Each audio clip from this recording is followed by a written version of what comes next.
Hello' viewers পাকঘৰ ৰেচিপিলৈ আপোনালোকক স্বাগতম জনাইছো।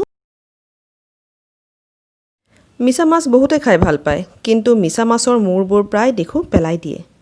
আজি মই সেই মিছা মাছৰ মূৰবোৰেদি এটা টেষ্টি ৰেচিপি লৈ আনিছো। খুব টেষ্টি হয় খাবলৈ। আৰু এই টেষ্টি ৰেচিপিটো বনাবলৈ প্ৰথমতে আমাক লাগিব মিছা মাছ।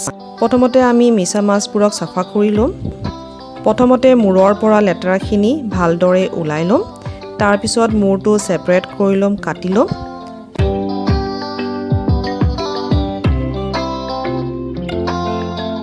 মই প্ৰায় ইয়াতে 12টা মান মিছা মাছৰ মূৰ লৈছো। এতিয়া এইখিনি ভালদৰে ধুই লৈ সৰু সৰুকৈ কাটি ল'ম। এয়া চাওক মই কাটি লৈছো। আৰু একদম সন্মুখৰ মুখখিনি য'ত চকুকেইটা থাকে সেইখিনি মই লোৱা নাই। মূৰকেইটা সৰু সৰু পিচ কৰাৰ আগতে কিন্তু খুব ভালদৰে পানীত ধুই সাফা কৰি ল'ব। এতিয়া আমি ইয়াত দিম নিমখ, নিজৰ জোখমতে নিমখটো দি ল'ব। তাৰ পিছতে আধা চামুচ হালধি দিছো। তাৰ পিছত আধা চামুচ ধনিয়া গুড়ি দিছো, আধা চামুচ জিৰা গুড়ি। তাৰ পিছত দিছো 1 চামুচ কাশ্মীৰী মিৰ্চ পাউডাৰ, আধা চামুচ চাট মছলা।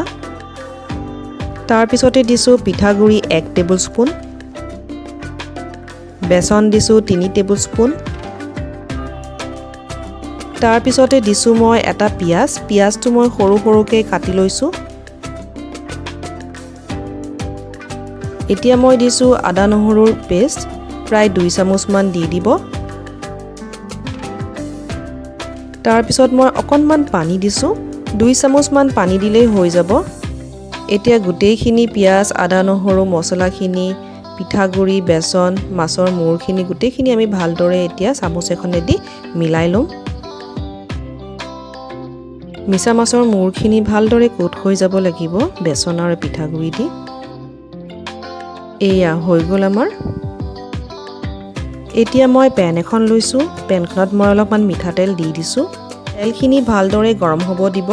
তেলখিনি যেতিয়া গৰম হ'ব তেতিয়া তাত আমি 1 চামুচকৈ মিক্সাৰটো দি দিম। 1 চামুচ দি দিছো। তাৰ পিছত চামুচ এখন দি অলপমান হেঁচি দিছো।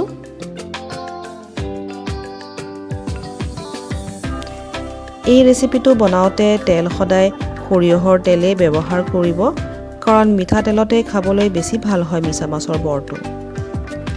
তেল মই ইয়াতে বেছি লোৱা নাই, সেইকাৰণে ফ্লেট কৰি দিছো যাতে ই ভালদৰে ভাজা যায়। আৰু এনেকৈ কৰিলে মিছা মাছৰ বৰখিনি সোনকালেও হৈ যায়। যদি ভিডিঅ'টো চাই ভাল পাইছে এটা লাইক কৰি দিব, আৰু যদি সাবস্ক্ৰাইব কৰা নাই তেনেহ'লে সাবস্ক্ৰাইবো কৰি দিব। মই বৰকেইটা হাই ফ্লেমত ভাজা নাই, মিডিয়াম ফ্লেমতে ভাজিছো। ভাজোতে বেছি টাইম নালাগে, 2 পিনে যেতিয়া ৰঙচুৱা হৈ যাব তেতিয়া উঠাই ল'ব। ঠিক এনেদৰে মই বাকীখিনিও বনাই লৈছো। 2টা সাইডতে ভাজি ল'ব। আমাৰ গোটেইখিনি বৰ বনোৱা হৈ গৈছে। এতিয়া আমি এইখিনি উঠাই ল'ম। মই কলপাত এখনৰ ওপৰত গোটেইকেইটা বৰ উঠাই লৈছো। খাবলৈ এইটো খুব টেষ্টি হয় এই বৰটো। আপোনালোকে নিশ্চয় বনাই চাব।